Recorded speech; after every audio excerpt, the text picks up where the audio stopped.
trunk-or-treating, you are contributing to the death of society. Hi Cal, I thought your video was very funny. I just wanted to add my opinion that trunk or treat is more of a symptom or a result rather than one of the reasons that society is collapsing. I don't know if you have kids because I don't dive into people's personal lives like that, but this was my first year doing a trunk or treat with my daughter, and I can say that it does have a lot of benefits, but I think one of the reasons that we have it in the first place is that Halloween starts in August now. People are encouraged to buy lots of decorations and you want to get some use out of it. People have multiple costumes now. It's not just like one big bash where it starts on October and then it ends October 31 in one big hurrah. Adding an extra event like trunk or treat gives you some return on investment. What happened to community?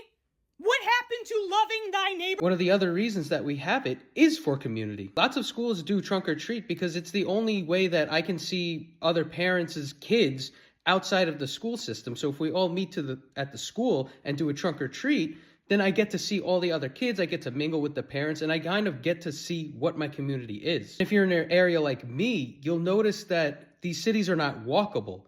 So if you're like, I grew up in a walkable city and trick-or-treating was great, but now that I'm in a place that doesn't really have sidewalks, this is kind of one of the best options that we have. And it's not everybody, you know, it's just kind of my apartment complex, the schools, but that's more people than it would have been otherwise. Just want to do it in an environment that's like safe. I think this is a bit of a characterization of a person who doesn't exist, or if they do, it's like the loud minority that you see on TikTok and stuff. Safety is a primary concern, don't get me wrong, but I think it's more so when you have kids and you have time that's blocked out and planned, it's a lot easier to go to do something. I know you can't even always do it on Halloween because Halloween might fall on a weekday. So when you have a planned trunk or treat on one of the weekends, I remember one of my fondest memories I have was working at the jewelry store in the mall on Halloween.